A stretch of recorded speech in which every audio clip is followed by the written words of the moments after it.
цалингаасаа одоо үнэтэй бэлэг авахыг бол хориглохын зүйтэй гэж бас засгийн газрын гишүүд өнөөдөр ярьж шийдвэрлэж байна. За мөн ажлын байранд одоо бэлгийн дарамт учруулсан аливаа үйлдэл гаргахгүй байхыг одоо наривчилж оруулах нь зүйтэй. Жишээлбэл олон улсын байгууллагт бол 5 секундээс дээш одоо ширтэж харахыг хүртэл одоо секс харассмент гэдэг энэ бодлогонд оруулж авсан энэ заалтуудыг нэмж оруулах нь зүйтэй. За мөн одоо бизнес ангиллаар зөрчихгүй байх. За мөн одоо албаны машиныг хувийн аливаа ажилд хориглохгүй байх, одоо орохгүй байх зэрэг заалтуудыг оруулж үүнийг одоо Code of Conduct-ийн дагуу одоо боловсруулсан юм шинжилсэн найруулга хийх нь нөлөөтэй байна гэж үндсний цаавхандад болох гэж байна. За ингээд энэ хоёр албан хаагчийн хувьд бол үндсэндээ баримтаар нотолсон учраас өнөөдөр одоо холбогдох сайдууд нь чөлөөлөх арга хэмжээг авах нь зүйтэй гэж засгийн газар тэмдэглэлээр даалгасан гэдгийг та бүхэнд хэлье. Хоёр улсын хурлын нийгмийн хоёр зүйл ярьж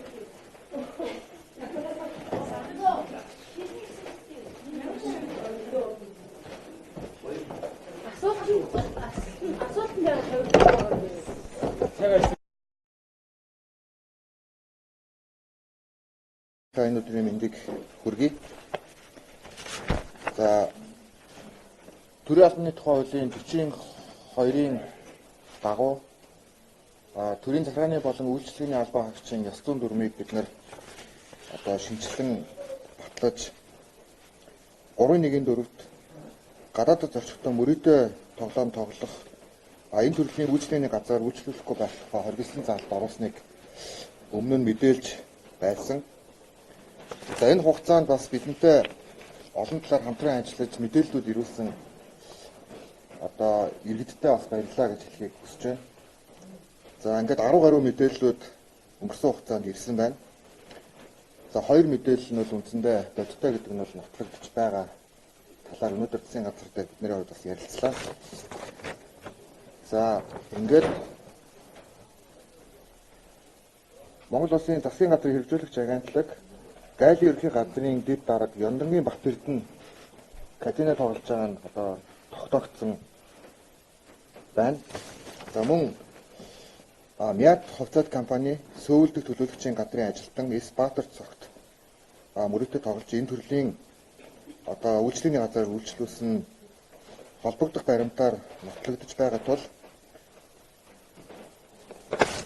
сангийн сайд Ч Хөрлөлтөй болон зам тээврийн хөгжлийн сайд Б хамглан төрийн өмчийн бодлого тогтоолтын газрын дарга нийтлэханд эдгээр хүмүүсийг ажлаас чөлөөлөхийг даалгасан юм шийдвэрийг гаргасан. За мөн одоо холбогдох ирсэн баримтуудыг холбогдох хуулийн хэлтийн байгууллагад шилжүүлсэн ийм шийдвэрийг гаргасан юм а гэдгийг бас хэлхийг хүсэж байна. За мөн одоо хүн сүдэ аж ахуй хөнгөн үйлдвэрийн сайд төрийн нэрмжийн дарга их хотыг бас ажлаас нь чөлөөлөх шийдвэр гаргасан.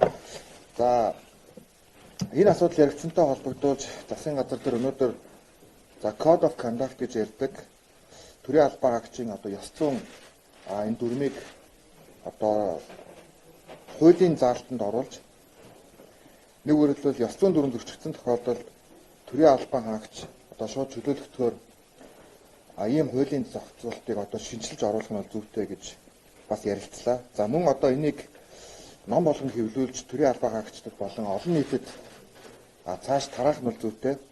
За энэ дотор төрийн албан хаагч цаашд